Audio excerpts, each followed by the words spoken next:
Halo, selamat datang di seminar pengenalan Candi Klero. Oke, perkenalkan, nama saya Digo. Ya, saya Digo. Dan kami adalah Digo. Ya. Ya, tujuan seminar kali ini adalah untuk mengenalkan tentang Candi Klero, yang dimana candi ini tidak terkenal atau kurang ramai lah. Ya, sebelum mulai acara kita bacakan dulu rundown. Ya, jadi saya akan membacakan rundownnya. Setelah ini kita akan membuka, dilanjutkan dengan sambutan oleh ketua, lalu dilanjutkan sesi 1 dan sesi 2, dan diakhiri dengan doa penutup. Tanpa berlama-lama lagi, ya sebelum mulai acara, mari kita awali dengan doa. Yang mari kita sambut doa ini.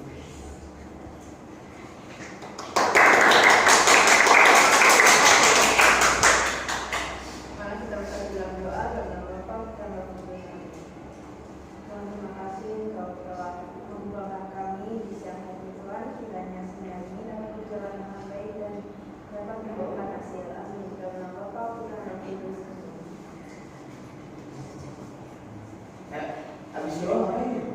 Oke, ini base 2 kita akan lanjut sambutan oleh ketua. Ya, kita panggil Evandra Cucu.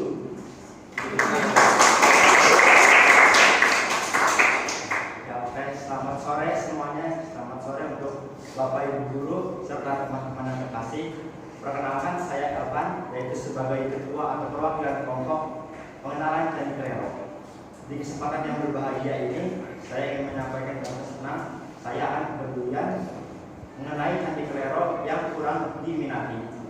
Tentunya kami mempunyai harapan setelah dengan langkah kecil yang kami lakukan dapat menaikkan popularitas Candi Klero sendiri dan dapat membawa dampak yang positif, sehingga kita tunggu apa lagi? Mari kita saksikan penjelasan mengenai Candi Klero. Terima kasih.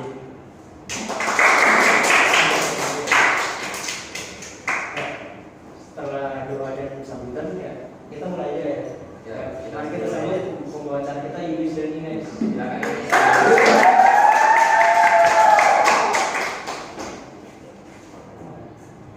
Oke, perkenalkan, nama saya Psikologi Sahara Kemana, biasa dipanggil Profesor Yudis. Perkenalkan, nama saya Adriana Sisyara Kita, biasa dipanggil Profesor Yudis. Terima kasih.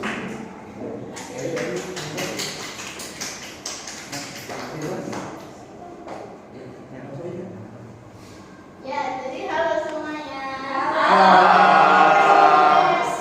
Nah, jadi saya Ines yang tadi perkenalan. Sekarang saya akan menjelaskan sesi 1 dari seminar ini, yaitu tentang pengenalan Candi Klero. Nah, kalian semua pada tahu nggak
mobil atau naik motor atau naik apalah terserah. Itu di jalan raya Solo Semarang hanya 500 meter. Sedangkan kalau dari alun-alun Pancasila Salatiga hanya kurang lebih 10 km. Nah, kalau kalian masih bingung, kalian bisa cari di Maps ya guys. Search aja Candi Klero. Nah, Candi Klero ada apa aja sih? Jadi di Candi Klero itu pastinya ada parkir untuk kendaraan, bisa mobil, motor atau apa aja lah, semua menampung. Terus ada tempat beristirahat juga kalau mau santai-santai duduk-duduk. Ada warung juga kalau kalian mau beli makan atau minuman atau mau beli souvenir buat oleh-oleh buat orang di rumah juga bisa. Terus ada pusat informasi candi, jadi kalian bisa mengenal lebih jauh sejarah Candi Klero dengan baik dan benar dan menambah pengalaman serta ilmu pengetahuan kalian. Pastinya ada toilet juga, dan yang terakhir spot foto menarik. Jadi kalian bisa foto-foto bareng teman atau keluarga biar di Instagram kalian tuh makin estetik dan keren. Nah, sekian dari saya. Terima kasih.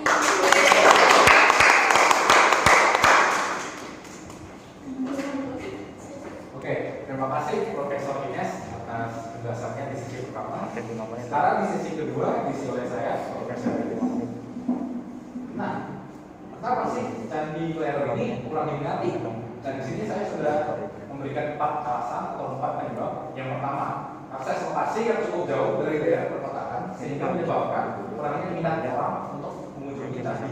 Jadi Candi Klero ini cukup jauh ya dari daerah perkotaan. Kemudian berada di daerah pedesaan sehingga tidak banyak orang yang tahu mengenai Candi Klero. Sudah jauh dan di daerah pedesaan yang membuatnya lebih kurang diminati atau tidak diketahui. Kemudian ada minimnya promosi yang dilakukan sehingga membuat orang tidak mengetahui Candi Klero. Sudah jauh di pedesaan dan sedikit banget promosinya.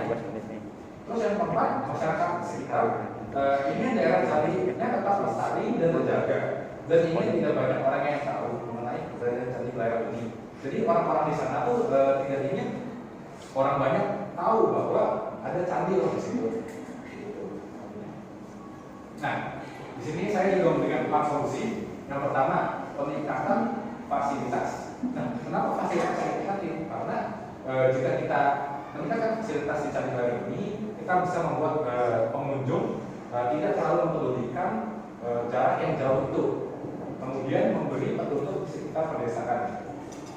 Jika sudah memberi fasilitas yang bagus, kita juga perlu memberi petunjuk sehingga para masyarakat maupun turis bisa mengetahui di mana sih Candi Klero itu. Lalu yang ketiga, membuat tim promosi. Tidak hanya berupa fasilitas dan juga memberi petunjuk, kita juga harus mengenalkan supaya orang yang tinggalnya jauh dari daerah Candi Klero ini bisa tahu apa itu Candi Klero.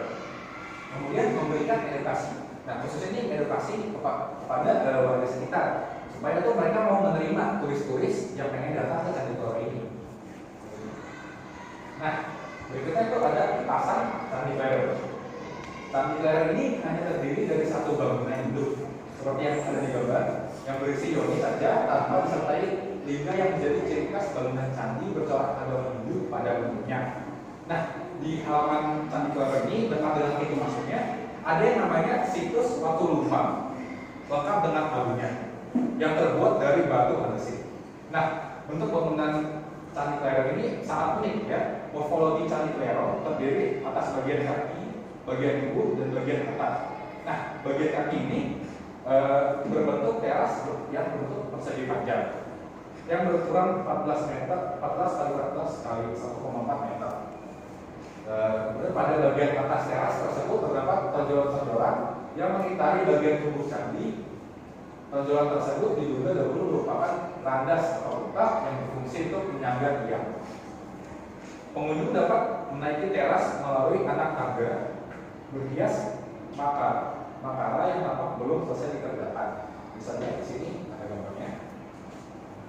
Pada salah satu sudut dinding teras terdapat prasasti pendek beraksara Kawi atau Jawa. Nah, untuk harga tiketnya sendiri itu cukup terjangkau ya, hanya 5.000 per orang.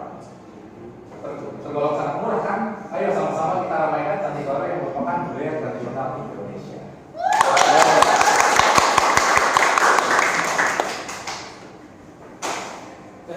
Ya, sebelum kita ke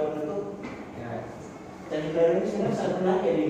Iya, sangat menarik. Ini ternyata selain Candi Borobudur atau Candi Prambanan yang notabene terkenal, masih banyak candi-candi lain yang belum terlalu terkenal. Ya, sebenarnya candi-candi itu di Indonesia itu ada banyak ya, nah, tapi hanya saja tidak dirawat. Ya, dan saat ini pemerintah sudah mulai merawat candi-candi yang hancur, sudah dibangun kembali dan ya, sudah bisa digunakan lah, seperti tadi candi salah satu contohnya Candi Klero. Ya, jadi harapannya ke depannya semakin banyak orang lagi yang mengunjungi candi-candi yang mungkin belum terlalu terkenal untuk semakin menggali atau mempelajari lagi tentang sejarah-sejarahnya. Ya, Oke, jadi kita langsung aja video penutup. Jadi kita sambut di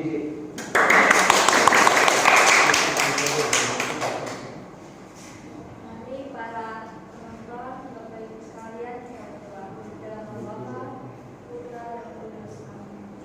Bapa yang Maha Baik, terima kasih karena Engkau telah menyertai segenap kami sehingga segenap kami berjalan dengan lancar. Kiranya sebenarnya yang disampaikan dapat berguna bagi hidup kami dan benar baik. Terima kasih ya Tuhan. Amin. Dalam Bapa yang Putra dan Kudus. Amin. ya, kita udah sampai di akhir acara. Ya, semua tim kita bisa maju nggak? Bisa. mari semuanya berkumpul. Ya, udah. Ya, ketua tangan tuh. Tangan.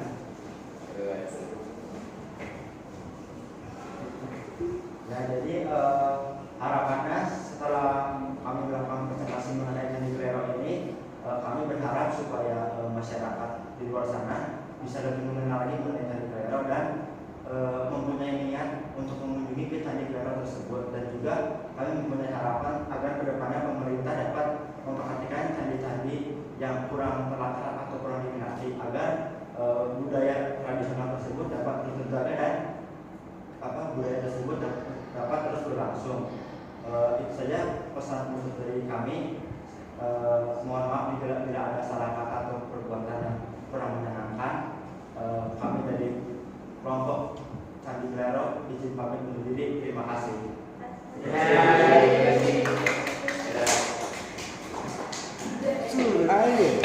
Boleh juga.